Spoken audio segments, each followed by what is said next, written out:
My name is Chidi Okonkwo, and I came from a small village in the southeastern part of Nigeria.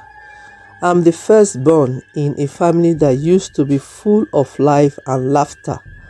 But things changed when tragedy struck our household. I feel embarrassed even as I write this.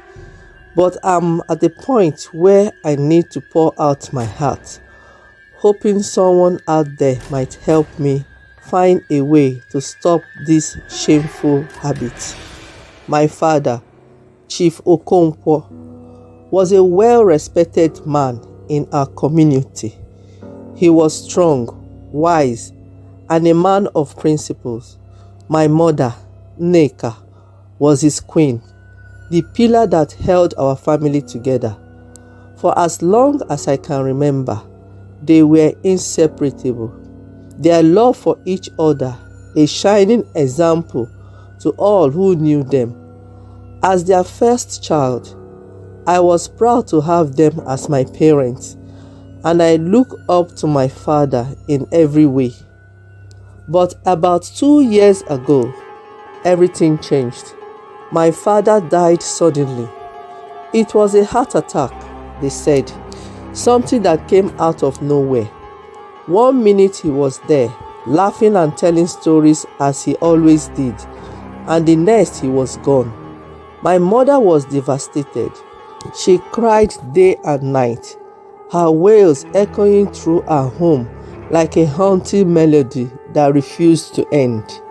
As the eldest son, I felt the weight of responsibility falling heavily on my shoulders. I was supposed to be the man of the house now, the one to protect and care for my family. But how could I protect my mother from the crushing grief that consumed her? I tried to be strong, to be the rock she needed, but inside I was just as broken as she was. The pain of losing my father was unbearable, and seeing my mother suffer only made it worse. At first, we tried to cope in our own ways. I threw myself into my studies, hoping that keeping my mind busy would distract me from the pain. My mother, on the other hand, withdrew into herself, barely eating, barely speaking. She would sit for hours in my father's favorite chair, staring at nothing, lost in her memories. I could see the life draining out of her day by day, and it terrifies me. It all started one night about a month after my father's burial. I had heard my mother crying in her room, and something inside me couldn't ignore it. I got out of bed and walked to her room, my heart heavy with concern. When I opened the door, I saw her sitting on the edge of the bed, clutching my father's old shirt to her chest, tears streaming down her face. "Chidi, is that you?" she asked in a broken voice when she noticed me standing there. "Yes, Mama," I replied, my voice barely above a whisper. I wasn't sure what to say or do. Seeing her like that made me feel helpless. "Come, my son, come sit with me," she said, patting the bed beside her. I hesitated for a moment, but then I walked over and sat next to her. She turned to me, her eyes red and swollen from crying. Suddenly, she reached out and hugged me tightly. Her embrace was desperate, as if she was clinging to me for dear life. I could feel her body shaking with sobs, and without thinking, I wrapped my arms around her, trying to comfort her the best I could. "I miss him so much, Chidi," she whispered through her tears. "You look so much like him. Sometimes I feel like if I close my eyes, I can imagine that he's still here with us." Hearing her say that broke my heart all over again. I didn't know what to say, so I just held her close, letting her cry into my shoulder. After a while, her sobs quietened down, and she pulled back slightly, looking at me with a sad smile. "Thank you so much, my son," she said softly. "You have always been such a good boy. Your father would be proud of the man you are becoming." I nodded, feeling a lump in my throat. I wanted to be strong for her, but deep down I was struggling just as much as she was. That night I ended up sleeping in her bed, just lying there beside her as she drifted off to sleep. It felt comforting in a way to be close to her, to offer her some semblance of peace in the midst of her grief. And I told myself it was just that one night, just to help her get through it. But that one night turned into 2, then 3, and before I knew it, I was sleeping in my mother's bed every night. At first, it was innocent enough. She would cry herself to sleep, and I would be there to hold her, to reassure her that she wasn't alone. But as time went on, things began to change. I started noticing the way she would hold me a little too tightly, how she would bury her face into my chest and sigh as if finding comfort in my presence. I noticed how she would stroke my hair the way she used to do with my father and whisper his name in her sleep.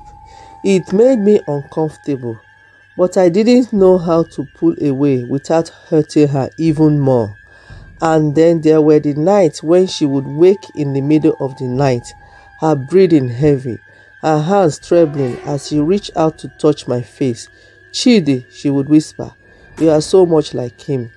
I could see the confusion in her eyes, the way she would look at me as if she wasn't quite sure who I was, her son or her husband.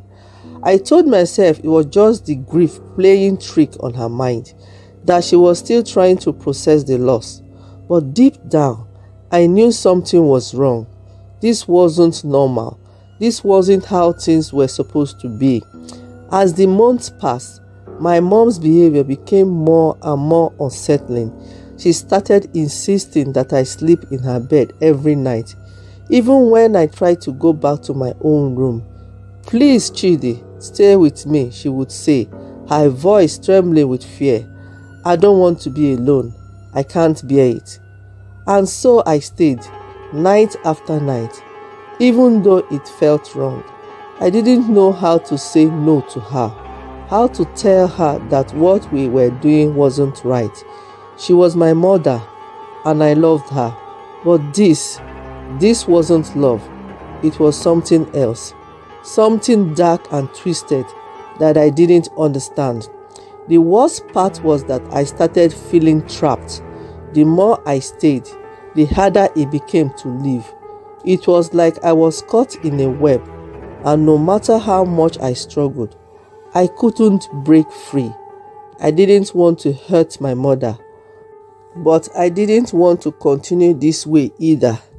There were nights when I would lie awake, staring at the ceiling, my heart pounding with anxiety. I would think about how different my life had become since my father's death, how I had gone from being a normal young man to this. I couldn't talk to anyone about it. Who would understand? Who wouldn't judge me?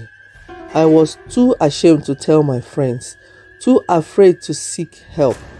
I tried to distance myself from my mother during the day, hoping that it would make things easier at night. But it only made her more desperate for my company when bedtime came. She would plead with me, her eyes filled with tears, and I would cave in every time, unable to say no. Sometimes I would close my eyes and try to imagine what my father would think if he knew what was happening. Would he be angry with me? Disappointed? I didn't want to dishonor his memory, but I didn't know how to stop this. I felt like I was betraying him, betraying myself, but I was stuck in a circle that I couldn't break. As time went on, my mother's behavior grew even more unsettling. She began to act as if I was my father, not just in the way she looked at me, but in the way she spoke to me. She would call me by his name, asked me questions about things only he would know. And when I tried to correct her, she would just smile and say, "You are just like him, Chidi. You are my rock, my comfort." I didn't know how to handle it. The lines between reality and her fantasies were blurring, and I was losing myself in the process. I began to dread going to bed, knowing what awaits me each night. But I couldn't stop. I couldn't walk away. I felt like I was caught in a nightmare, and there was no waking up. I am writing this now because I am at my wit's end. I don't know what to do anymore. I am scared, ashamed, and I feel like I am losing my mind. I don't want to hurt my mother, but I can't keep living like this. I can't keep pretending that everything is okay when it's not. Please, if anyone out there has any advice, any way to help me break free from this, I am begging you to share it. I don't want to live in this darkness anymore. I want to be normal again.